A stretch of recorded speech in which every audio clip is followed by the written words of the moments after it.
Morning 7th class, how are you? कैसे हो आप लोग?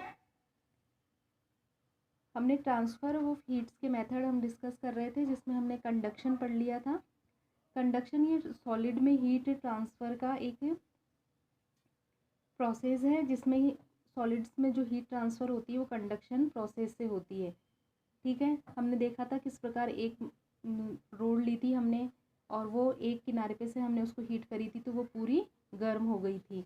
ठीक है, अब हम इनके एप्लीकेशंस देखेंगे कि application of conductors and insulators कि इनके क्या यूजेज हैं। कंडक्टर और इंसुलेटर, कंडक्टर और इंसुलेटर्स आप समझ ही गए हैं कि वह मटेरियल जो अपने में से हीट को अपने में से अलाउ होते करने देते हैं, अपने में से हीट को पास होने देते हैं, वे कंडक्टर होते हैं, गुड कंडक्टर ऑफ हीट, जैसे सारे मेटल्स वगैरह, कॉपर, एल्युमिनियम। ठीक है, और insulators material that do not allow heat to be conduct through them are called insulator, जैसे वुड, प्लास्टिक, एयर, ये सब इंसुलेटर है। तो इनके क्या क्या एप्लीकेशन है ये देखते हैं। जैसे cooking utensils are made of material.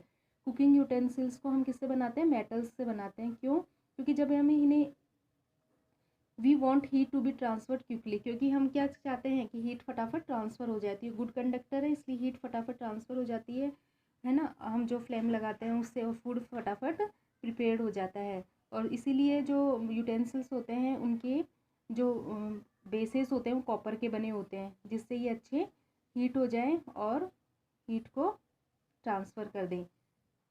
Copper is a better conductor than steel और एल्युमिनियम। कॉपर स्टील और एल्युमिनियम से ज़्यादा बेटर गुड कंडक्टर है।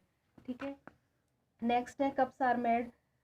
Cups are not made of metal. कब हम जो कप वगैरह होते हैं चाय पीने के, जो मेटल के नहीं बने होते हैं, क्योंकि ये बहुत गर्म हो जाएंगे अगर मेटल के बनाएंगे तो हमारे कंफर्ट नहीं रहेंगे। ये किसके बने होते हैं?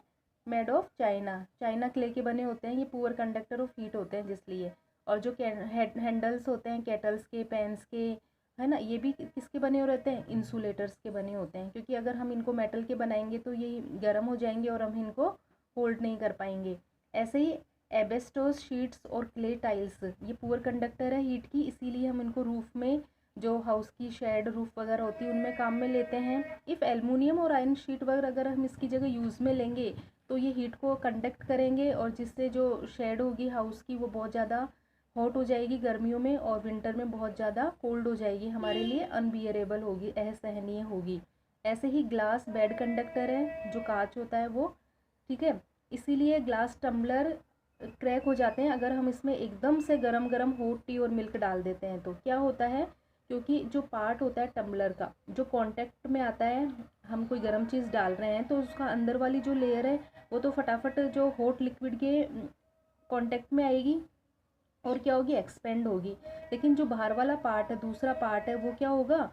वो तो कैसा रहेगा? कूल ही रहेगा, एक्सपेंड नहीं होगा, जिससे क्या होगा? टम्बलर क्रैक हो जाएगा। इसलिए हमें कोई भी हॉट चीज़ डालनी होती है ग्लासेस में तो हम पहले एक स्टील की स्पून उसमें रखकर फिर डालेंगे, तो ऐसे टम्बलर क्रैक नहीं होगा। ठीक है, steel being good conductor, steel क्योंकि गुड कंडक्टर होती है, transfer away the heat quickly and thus reduce the heat available to the part of the tumbler in contact with the hot liquid. तो क्या करेगी? अगर हम स्पून पे से फिर हम हॉट चीज़ डालेंगे तो क्या होगी? ये हीट को जल्दी से फटाफट ट्रांसफ़र कर देगी और हीट को रिड्यूस कर देगी। जो वॉल होती है रेफ्रिजरेटर की, टू लेयर्स की बनी होती है। टू लेयर्स की बनने से क्या होता है कि जो बीच में जो पार्ट होता है वो इंसुलेटर पार्ट होता है। ठीक है, तो जिससे हीट क्या होगी? And the material prevent heat from entering the refrigerator, जिससे जो हीट होगी वो एंटर नहीं कर पाएगी और वो ठंडा रहेगा। द सेम इज ट्रू, ऐसे थर्मस फ्लास्क और गीजर में होता है। ठीक है, तो ये हमने कंडक्शन मेथड पढ़ा, इसके एप्लीकेशंस पढ़े। अब हम दूसरा मेथड पढ़ते हैं हीट के ट्रांसफ़र का, कन्वेक्शन। कन्वेक्शन क्या होता है? It is the process by which heat gets transfer by the actual movement of particles. देखो यहाँ पे जो पार्टिकल्स होते हैं किसी भी सब्सटेंस के, वो मूवमेंट करके हीट को ट्रांसफ़र करते हैं, जबकि कंडक्शन में क्या देखा था हमने? जो मॉलिक्यूल्स होते हैं वो सिर्फ वाइब्रेट होकर हीट को ट्रांसफ़र करते हैं, वो खुद मूवमेंट नहीं करते थे। ठीक है ना, और इसमें मूवमेंट करते हैं। Heat transfer in liquid and gases generally occur through convection, और लिक्विड और गैसेस में जो हीट का ट्रांसफ़र होता है वो कन्वेक्शन के थ्रू होता है। तो क्वेश्चन आ जाए, सॉलिड में किसके थ्रू होता है? कंडक्शन के थ्रू, और लिक्विड और गैस में कन्वेक्शन के थ्रू। तो एक एक्टिविटी करी हुई है इसमें, देखो इसमें हम एक राउंड बॉटम फ्लास्क लेंगे, इसमें हम वाटर फिल कर लेंगे, ठीक है। और एक इसमें स्ट्रॉ लगा दी गई है, ठीक है। और इसमें कुछ पोटेशियम परमैंगनेट के क्रिस्टल डालेंगे, ठीक है।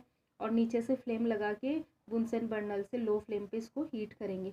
तो जो पोटेशियम परमैंगनेट है, हम देखेंगे कि पोटेशियम परमैंगनेट के जो पार्टिकल्स हैं वो पूरे इस राउंड बॉटम फ्लास्क में फैल गए हैं। क्यों? क्योंकि जो नीचे वाटर था उसके मॉलिक्यूल्स हीट होंगे और ऊपर मूव करेंगे, ऊपर वाले नीचे मूव करेंगे। ऐसे ही जो पोटेशियम परमैंगनेट के मॉलिक्यूल्स हैं वो भी मूव करेंगे और इस प्रकार सारा कलर कैसा हो जाएगा, चेंज हो जाएगा, रेडिश कलर हो जाएगा, ठीक है। ऐसे ही हम कन्वेक्शन को गैसेस में हम ऑब्ज़र्व कर सकते हैं। कैसे? जैसे हमने कोई एम्प्टी कंटेनर लिया, उसको ढक्कन लगा दिया उसके, और उसको क्या करेंगे, हीट करेंगे, तो क्या होगा, एकदम से वो खुल जाएगा, क्योंकि प्रेशर, हीट का प्रेशर पड़ रहा है हीट गैसेस का। ऐसे ही same principle we use to make steam engine में भी ऐसे ही होता है, प्रेशर कुकर में, विसल में, इन सब में। The same principle of convection is involve in formation of sea breeze और लैंड ब्रिज। और कन्वेक्शन के प्रिंसिपल के थ्रू ही जो सी ब्रिज और लैंड ब्रिज होती है वो चलती है। अब हम देखते हैं सी ब्रिज। मैंने आपको कल बताया था कि चैप्टर स्टार्ट करने से पहले ये दोनों डायग्राम तुम्हें ड्रॉ करना है, सी ब्रिज और लैंड ब्रिज, ठीक है।